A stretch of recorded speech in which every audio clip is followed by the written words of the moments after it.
Welcome to the Sports Hangover. I'm Michael Benatar, joined alongside J Dawg. Mike, it is good to see you again. We showed up to work Christmas week, unlike many Americans.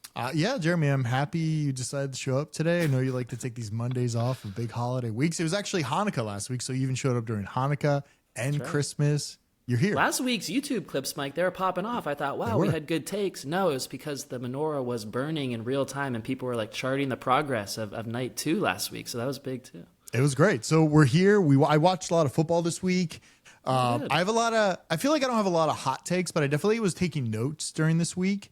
We also had our friend Blake. I don't know. We don't have a name for him, but just our friend Blake in our group thread bet our friend's life that the Broncos would win, and they ended up not winning, which it was great for the Jags. I didn't catch that. The group thread was lit up in the morning pregame. Yeah. You know, I had a bunch of fantasy football semifinals. I was getting my bets in. I wasn't charting everything. So recap that. Someone bet their life and they lost. Blake bet our lawyer friend's life that the Broncos would win the game. And then immediately after that, our lawyer friend put in a receipt that he bet the Jags to beat the Broncos.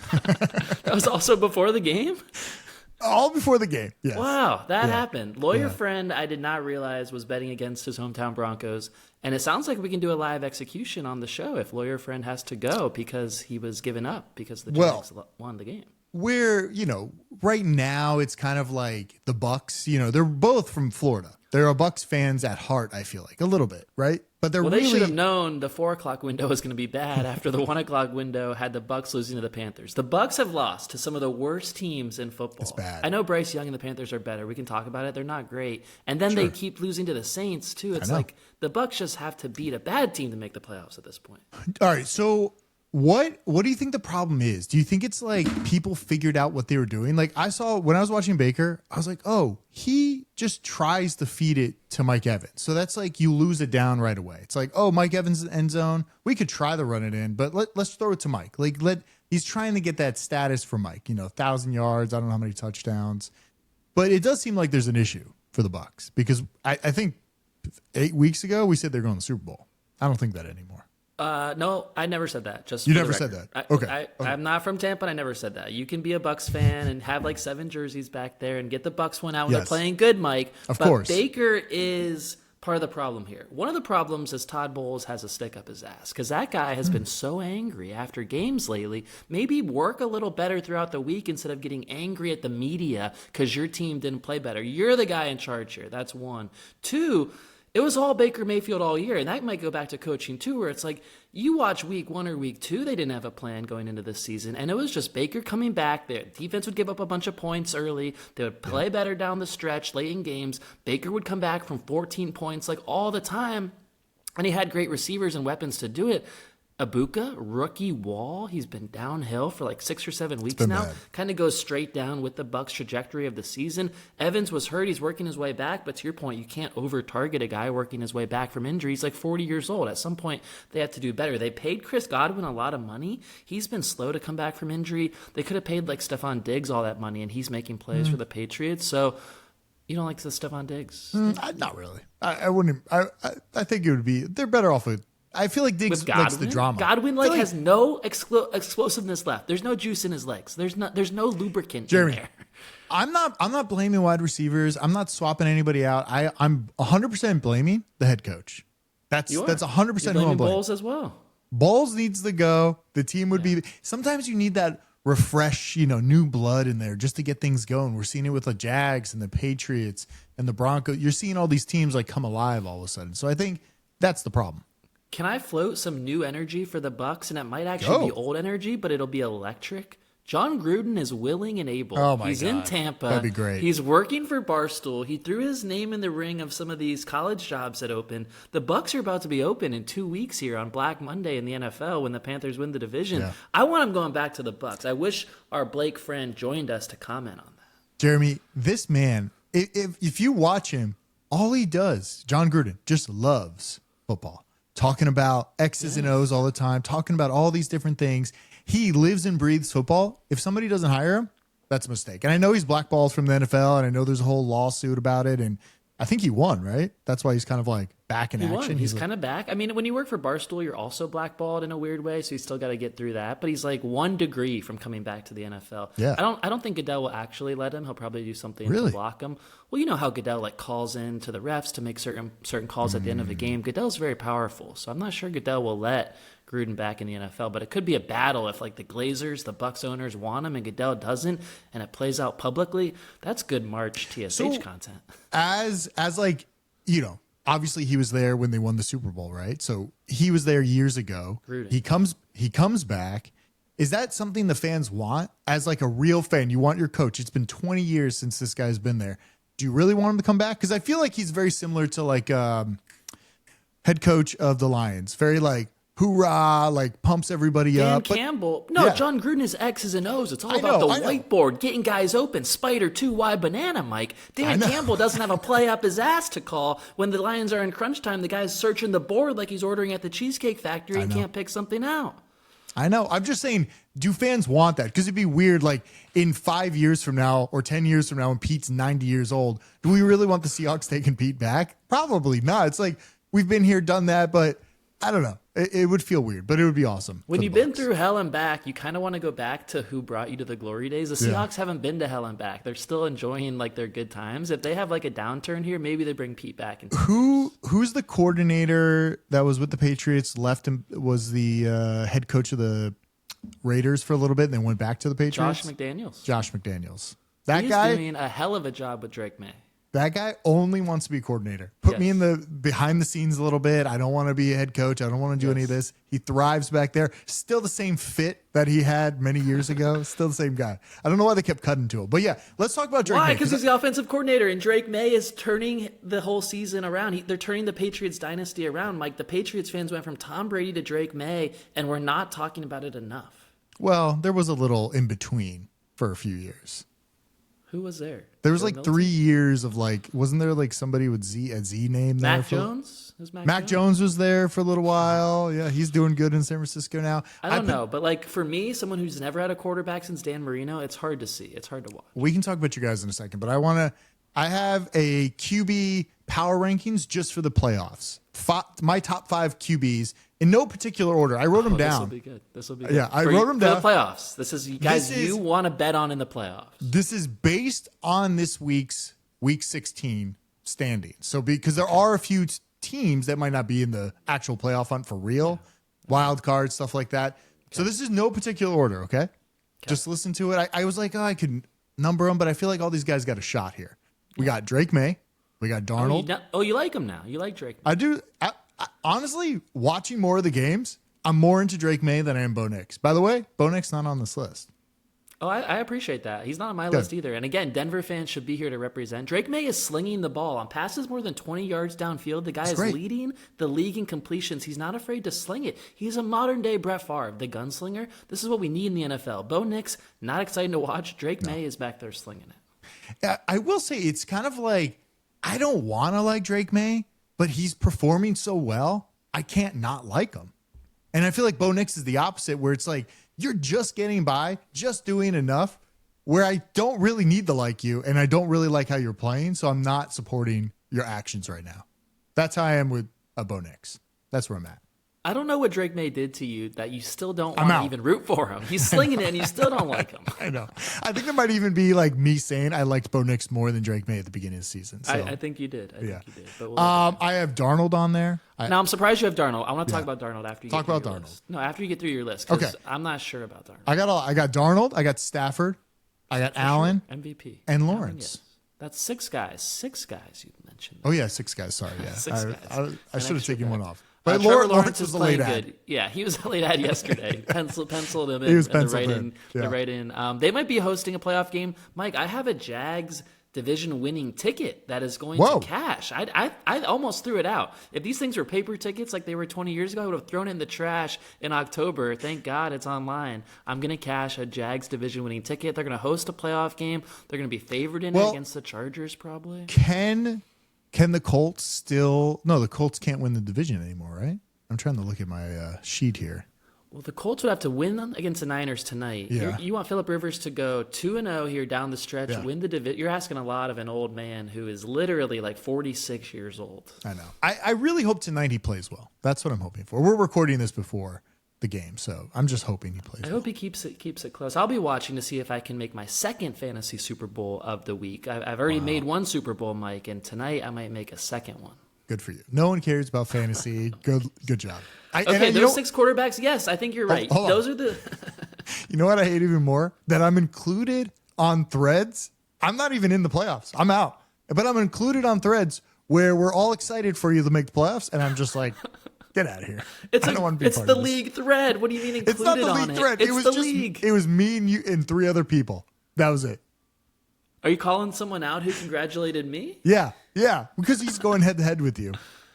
I don't have a one-on-one text with him, except now I do because he wants to make side bets. Apparently, $1,200 some dollars to win in the Super Bowl isn't enough. You gotta make side bets. Wow, you gotta make side bets. All right, talk about Sam Darnold. Those 6 quarterbacks are ones to bet on. But Mike, last week a few things happened. One of the things that happened was Hanukkah, as we mentioned. Mm-hmm. And you would think a couple of Jews hosting a podcast on Hanukkah can get through 1 week of good takes during the Festival of Lights, during the miracle of light that we had. Turns out we can't, because all throughout Hanukkah, we were given bad performances by QBs that we love to talk about, Mike. Are we talking about, did we not watch that Thursday night game? That was like a great Sam game. Darnold's number one. On night 5 of Hanukkah, Seahawks, Rams, Sam Darnold, all of our takes were coming true. It was like J Dawg and Mike have it all right about Sam Darnold seeing ghosts this time of year. The sun goes down. It was all the things we talked about early in that game. He was doing it. He was making so many mistakes, throwing picks, and we started reblasting the clips out. We're like, hey, great time for distribution. 4th quarter of another Sam Darnold choke job. That man came all the way back and won. It was thanks in part to a punt return touchdown that people don't talk about enough. But Sam Darnold slayed some demons on Thursday, and now I'm back to wondering, I don't know about this. Well, it was the weird 2-point conversion that luckily they got, which was the weirdest call. And then also that drive that our mutual friend said, no way Sam Darnold drives the field and scores here and gets the 2-point conversion. We were saying the same thing in his defense, but he did text that, which is crazy. And he proved a lot of people wrong because going into that game, you think Stafford's a better QB. Even without Devontae Adams, the Rams are going to win the game. They dominated the whole game and they lost. The Seahawks now, if they go 2-0 to end the season, they're the number 1 seed. You got to go through Seattle. Mike, you know how tough it is to go to a game in Seattle and have a good performance on the same weekend. It's Seattle's tough. a big place for you. You know how tough it is there. I think if they played again, though, the Rams win the game. So I am worried to play the Rams. I would like them to play somebody else other than the Rams in the playoffs, which would be nice. And they're going to play each other. I'm here to tell you because most likely it's going to be 5 against 1. That second round of the playoffs, if the Seahawks, Rams, whoever doesn't win the division wins their first wild card game, boom, you're at the other team in week 2. Well, I do think it's easier for it's kind of like there's a top tier of the NFC and then there's the bottom tier. And I don't think the Bears, Eagles, 49ers, Packers, especially after Jordan Love, I don't actually know what happened. Jordan Love is out. And you know what? That was another take I had. Sorry, I had a lot of notes this weekend.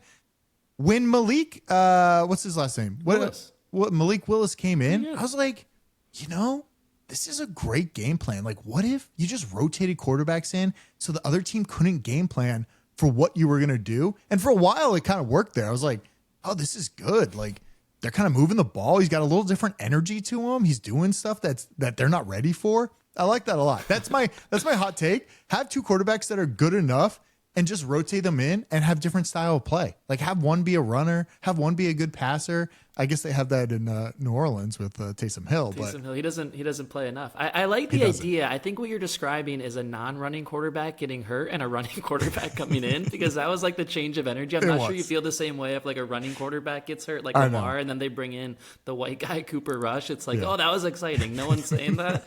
I thought it was exciting for a little while. I was like, damn, this is so good. And Malik Willis did look really good. Yeah, and we've actually talked about it before, Mike. What if a team just goes in with 4 cheap quarterbacks and each one is really good at different things, right? One is a really good runner. One's really good at long balls. One's really good at throwing screens. One's good at making audibles at the line. And then it's like you never know who you're going to get, drive to drive or half to half. I feel like they're kind of doing that with Cleveland right now. But I don't think are all bad quarterbacks. Yeah, I don't think it's working too well. Don't go with Flacco and Shador. It almost needs to be like, I own this quarter. I play this entire quarter, and then we switch it up, and the defense is already like kind of ready for what you're doing. But then guess what? We got a running quarterback in now. So are you going to play the run? Are you going to play the pass? What are you going to do here? You're going to play the option play? I like it. It definitely keeps you guessing for sure. Continuing with that game, night 7 of Hanukkah did not make our takes work any better because we are an anti-Caleb Williams podcast. Yeah. And that man didn't just win the game late. That man threw a dime 58 yards down the field, Mike. And he put it in DJ Moore's waist. He put it in his cradle. You could have caught that ball. You got to give it to Caleb, right? I will say this. I'm happy for the city. I'm happy for the Bears. What do you know about Chicago? You've never been. I know. I know. It doesn't matter. I'm just happy for the city. Okay. I'm happy that their team is good over there. I like that they beat the Green Bay Packers. I like that there's fuck the Packers. I like the heated exchange a little bit. I like that they hate each other. We don't get that a lot anymore. It's like you would think Seahawks Rams should really passionately hate each other. They just play each other 3, 4, whatever, 2 times a year. They don't really hate each other, but this rivalry, they hate each other. I love it. I don't love Caleb, but he's doing something. I don't think he can go very far, but I will give him props. He looked good at the end of the game. It seemed kind of lucky, but I'll give it to him. Yeah, I'm not sure you really gave it to him. They're going places, though, Mike. They are going places because they're going to host a playoff game. They're going to win their division most likely because of the way they beat the Packers late. They might have a rematch with the Packers. You might get your Malik Willis versus Caleb round 2 here, and we'll see what happens. Malik Willis looks good. He looked really good. I think he should play again. They play Baltimore this week. Tough game. Peacock exclusive Saturday night. Oh. I think Malik Willis should probably play that game and maybe win against Lamar. I'd rather have Malik Willis than Lamar at this point, if that's what you're asking. Night 8 of Hanukkah brought us another bad Sunday QB night who we don't like. Sunday night or Sunday day. Bryce Young won a big game, and this podcast does not support that at all. And so just looking back at the Hanukkah, Mike, Sam Darnold, Caleb Williams, Bryce Young had great Hanukkahs. Mike and J Dawg did not have great Hanukkahs last week. But I did start having thoughts, maybe bad thoughts, that I said, should I put money on the Panthers to win the Super Bowl? Could this happen? Oh, man, you're down bad. It was almost like all these other teams, there's so many flaws, and we know the Panthers have a lot of flaws. But is it just like luck that could happen to get them to the Super Bowl? Because if they let's say they play the Eagles, I could see them beating the Eagles, right? And then, hey, if you play the Bears, I could see you beating the Bears and making it to the Super Bowl. Then oh my God, you're there? You made it all the way? How did you get here? We don't know. We thought Bryce Young was a bust, but he's back. I don't know. That was just a thought, and it was a wild thought, but it felt like a long shot thought. I already have Seahawks Super Bowl, division, all those bets from last season. So it's not a thought I think you should act on. It is a thought that people might have. But in the NFC, Mike, it's much different than the AFC. The NFC actually has good teams there. You're scared of the Rams, as you said. You're kind of scared of the Seahawks. The who else is there? The Eagles? 49ers, Packers, Eagles. The Packers. Do you want me to give you the NFC lineup right now? So as it stands, Seahawks are 1, Bears are 2, Eagles are 3, Rams are 4, 49ers are 5, Packers are 6, and Panthers are in the hunt at 7, so the wild card slot against. But they're actually going to be the 4 seed hosting a playoff game against the 5 seed, who's going to be the Rams or the Seahawks. And you're going to get a preview this week. The Seahawks play at the Panthers. If you really believe in the Panthers, bet on it now. Bet on them to beat the Seahawks now, and then their odds are going to soar if they beat Seattle and prove that they can beat multiple good teams. You know what? I could see them beat Seattle. That's how I don't believe. Listen, we believe in the Seahawks, but they have bad games all the time. It's true. Now, there's more competition in the NFC. The AFC is so wide open. I think it's Josh Allen and the Bills. And, Mike, I do have to tell you this. I made a note this week. Yeah. I do have a source at the NFL office, and I know this sounds crazy, but the NFL source did reveal the Super Bowl script to me. Oh. And I just wanted to mention it. I didn't want to mention it at the top just because we don't want at the top. Casual fans. The real ones come in 18 minutes in. And so I just want to mention – I'm not making this up. This is from a real source at Park Avenue, NFL source. Bills-Rams, Super Bowl. Bills-Rams are in the Super Bowl. Stafford, Josh Allen. So I will say if the Panthers make it, it was going to be Panthers-Jags for my Super Bowl. Wait, that's not a Super Bowl we want to watch. No, it's not a Super Bowl we want to watch, but if the Panthers made it, that's the kind of chaos that I see happening. But I'm so grossed out by that. Mike, that'd be awful. That'd be terrible for content. I hear your Super Bowl, but I think the Seahawks Broncos make the best. Seahawks, that's a rematch of 10 or 15 years ago. Yeah, it was when Peyton threw that, what is it, the safety off the first play, the first snap of the game. Right over his head. It wasn't right his over fault. his head. It was great. The center. Yeah. He was throwing wounded ducks in that game, but it was still working. Yeah, it was. So that's I feel like that's what I want. I hear your thought. It's like I gave you an exciting matchup. You gave me a terrible matchup. Correct. But those are the matchups that are possible. They're all possible. They're all possible. They're all possible right now. We don't know what's going to happen. Mike, I just got breaking news. I don't know if you saw this. DK Metcalf suspended 2 games for punching a fan. Mutual friend said he's only getting suspended 1. So Steelers fans are not plugged in on this one again. So 2-game suspension. They play Baltimore week 18 with the division on the line, and DK won't be there because he punched a fan.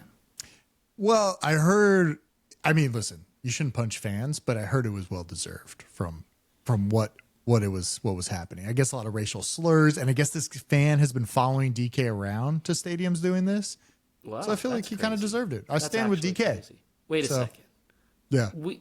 You can't say some of those things to a player, but why is this guy allowed to follow DK? That sounds like stalking to multiple stadiums. I think he reported it, but I don't think the NFL did anything, and then he showed up again. And I think he was calling him by his full name, which I have no idea what DK stands for. What does DK stand for? I have no idea, but clearly it pissed him off, and then he was done after some racial slurs. So why in an NFL game can a player walk over to the fans, have a conversation, be close enough to punch or be punched, and then no one else is around? DK was pretty tough. He reached up all the way to the stands. You're right. DK is a big boy. So you're saying an average NFL player can't even reach the stands. Yeah. That's a good point. It did seem kind of empty where he was too. It's why was no one there? It was just this empty patch of field he was by.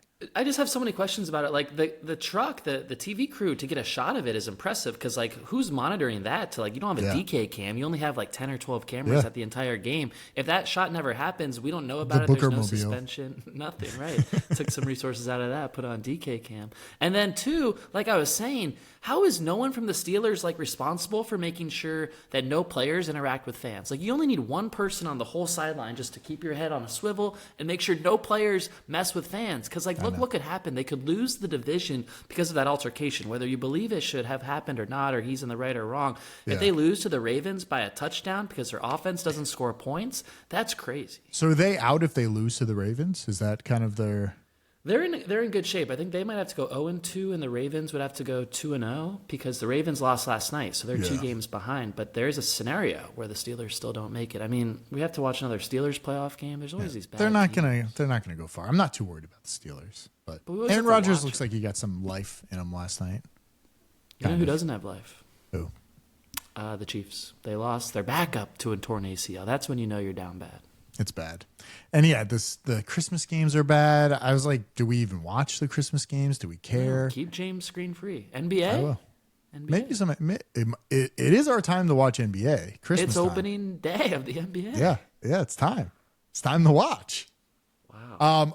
Also, before we get into this week's games, did you watch the Jake Paul fight at all?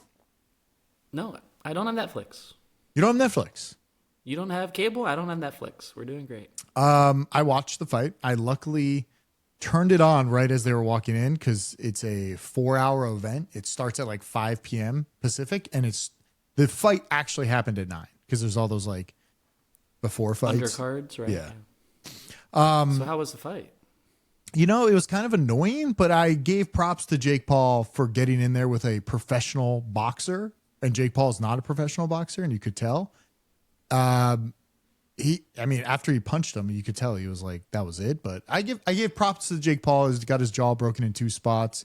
Not a great fight to watch, but it was what is this guy doing? Seems like they got paid a lot of money. So I understood why the real boxer was in there boxing with him, because you're probably going to make more from this fight than you would your entire career to beat up an influencer. The Mike Tyson Jake Paul fight at Jerry World in Dallas. A lot of people were saying that they were just kind of hugging each other, tapping each other, Tyson and Paul, to make it go on longer, not doing real hits. Were there any real hits here for him to break his jaw? I guess so. Yeah. Well, I think the first few rounds was kind of Jake Paul had a lot of energy, so he's running around the ring and he wasn't able to get too many hits on him. But by round 5, 6, there was actually some hits coming in. And once you saw that one hit, he smiled. There's a meme of the guy just punching Jake, and he was like smiling as he's doing it. You know, he's just gonna fucking destroy him. So it was good. It was fun to watch. I feel like this is the only boxing that anybody watches, so this is keeping boxing alive. The boxing purists who surely don't listen to our show, they don't like stuff like this. They don't like hearing that you came in for one boxing match and it was Jake Paul. This is kind of like the death of real boxing in a way, because it's more like entertainment boxing, right? Well, I think the problem with boxing is we need entertainers. We turn on the TV to watch entertainers. I think that's sometimes why the UFC is tough to follow, because there's new guys every week, new fighters. You never really know like who's on top, who's not. More like the WWE. It's like you have these characters that you can follow, and I don't think we have anybody like that in boxing. At least I don't. I don't follow boxing at all. But I did enjoy it for a little bit. It was like 20 minutes, and it was over.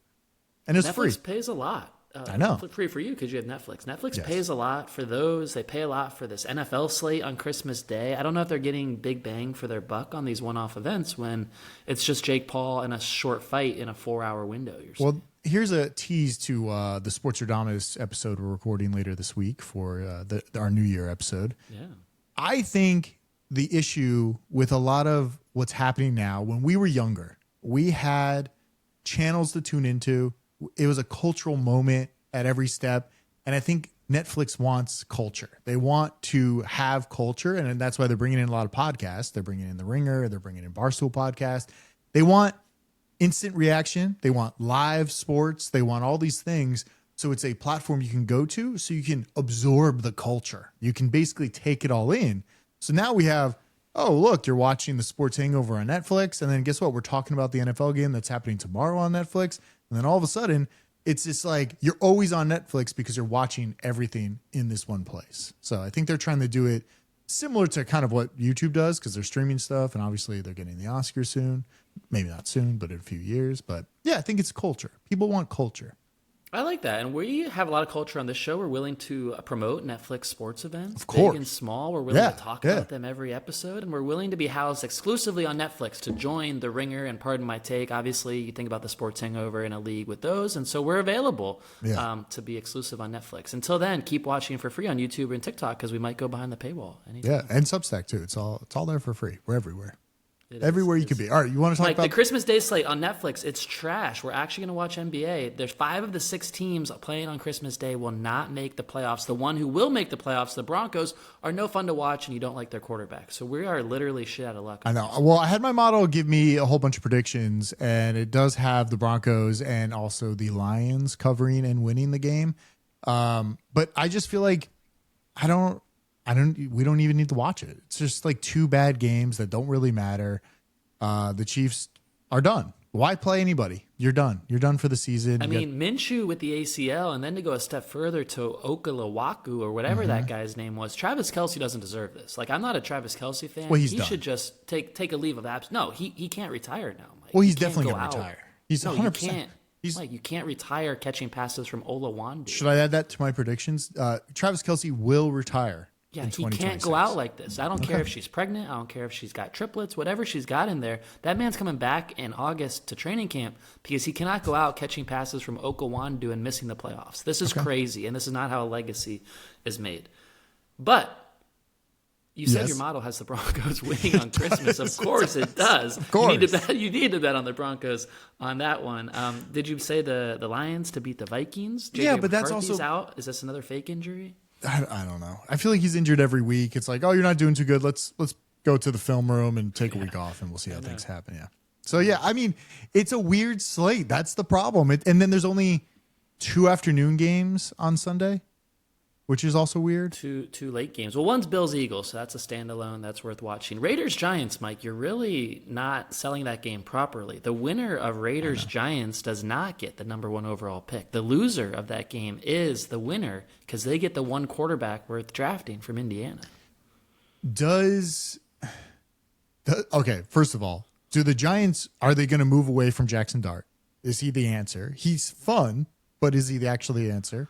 They also need a real head coach, right? They only have an interim head coach. They need a real head coach. They need more weapons. Neighbors has been out. Jackson Dart is here to stay. He's fun, yes. He's dumb, yes, because he takes too many hits. And maybe he's dumb because he took too many hits, like the chicken or the egg. What happened first? He takes way too many hits. But okay, let's say they go with the quarterback, they get the number 1 pick. I could see the Raiders wanting to win this game just because it's like Pete Carroll and he's like, we got to win this game. I don't think it matters to him. I think which decisions like that will ruin a franchise for 10 years. The Dolphins could have lost to the Bengals the year before Burrow and Tua were drafted. They didn't. They beat them, and then they offered them 4 first-round picks for Joe Burrow. So, just lose the game. I know. Have a little less pride. Be less prideful in your actions. I want to go back to one of our videos where we were before the draft. I swear you must have been talking about Tua, and I don't think you're excited about it, right? Because wasn't he coming off an injury in college? And major hip injury. Yeah. It was tank for Tua to start the year. And then Joe Burrow had a great year at LSU, won the national championship, smoked the cigar. He was so cool. And Joe Burrow was right there for us. And would have been great. We lost. No, we beat the Bengals late in the year, so we picked 5th. Yeah. They picked 1st. We had a second choice. We could have picked Justin Herbert, who was still available. Also passed on him to take Tua. And now it's over. Tua's benched, and I don't think he'll ever be back for the Dolphins, which is really great. It's great. It sounds like he's going to be gone. You're still going to keep your head coach and things will happen. Well, we don't need to keep the head coach either, but Tua shouldn't play in the NFL anymore. The way he's played lately, it's clear concussions have had a physical and mental toll on him. I do have a prediction, a preview for next week's prediction episode. I'm glad you mentioned that. Everyone needs to come back next week. It's our big blowout sports Stradamus. We've been doing it for like 15 years. We get live in 80% person. Right. Now, I don't know if people are going to like that in person. Some of our best stuff is coast to coast. It is a little awkward at first because we're not used to seeing each other in person. Like multiple cameras set up. There's a lot going on in there, but that'll be great. So we're going to do predictions. One of my predictions is Netflix will be able to flex out future Christmas games because of how bad this Christmas slate is. I feel like that would be a tough one because it feels like it's cemented in stone at the beginning of the season. Blow up everyone's plans. Blow up the family rituals. Yeah, but Jeremy, if you told me these games 3 weeks ago, or maybe not 5 weeks ago, these looked good. It's just in the last 2 weeks, this became a bad matchup. That's the problem. The Vikings have looked bad for 2 months. Sure, the Commanders have looked bad for 2 months. The Chiefs have been on life support. I know. Do better, NFL. Do better. Also, Jags Broncos. Great game yesterday. In like a terrible window. 1 o'clock. The Fox Regional. You got some no-names announcing it. Yeah, just because they're the Jags doesn't mean you no disrespect. I mean, give them some respect. They're playing well. Well, they obviously didn't have any because you saw, what's his name, Sean Payton come out and say, well, it's a small market team. We're going to come in there. And they were ready. Yeah. They were talking shit. And then we're a Jags pod. I like it. I'm here for the Jags. I feel like it's been years and years and years of thinking the Jags could make it. Maybe it's just their year. Jags, Panthers, Super Bowl. I'm going to call it right now. Pat McAfee said today it might be the best Jags team in history, and that made me think maybe it is. And that's with losing their first-round pick that they moved up for. Who they overpaid for. Yeah. But the guy, I swear to God, the guy that saved the team, Jacoby Myers. Shout out to Jacoby Myers. It all goes back to the Raiders. It always goes back. Shout out to Jacoby Myers for giving life to that team again. Maybe giving confidence to Lawrence. I think that's what it was. That must be it. He got a new contract, too, so they love Jacoby Myers. They just locked him up long term. We have 2 games on Saturday, Texans, Chargers, Ravens, Packers. Those are decent games. And then the Sunday slate, you're right. They put out so many games for Thursday, Saturday. There's not a lot of great ones. Bears, Niners at night is a good one. I will say when there's football, Thursday, Saturday, Sunday, sometimes it's too much. Sometimes it's too much. Sometimes I like it locked in. That's why we're going to take Thursday off. We're going to watch hoops. We're going to do our Sports Stradamus special. We're going to be in the lab cooking up takes for the people. Yeah. And that'll be available, right around New Year's Eve or right before? Sure, sometime next week. Maybe clips will come out first, tease it a little. We'll see what happens. That's all I got. I mean, the Wednesday we're giving out, all the picks are coming in Substack. So if you want to see all the picks, we did go 3-1. 3-1? Is that what we I had you at? I had you at 3-1. Yeah, 3-1. Yeah, sure. 3-1, definitely. Why not? We had 4 picks, yeah. Well, you lost the Dolphins-Bengals game. You made me lose money on that, too, your stupid AI. But you got the other 3 right. Yeah, some of the other were right. So you got to bet on the right one to win money. Follow us on Substack. Go to our YouTube. Subscribe there. Merry Christmas. We'll see you next week for our live show. We'll be in person. It's a new setup too, Jeremy. I got TV in a different spot. Whoa. We'll have like little live action going on while we record. It's going to be great. People will see. Live show. Tune in next week. Happy holidays. See ya. All right. I got to go.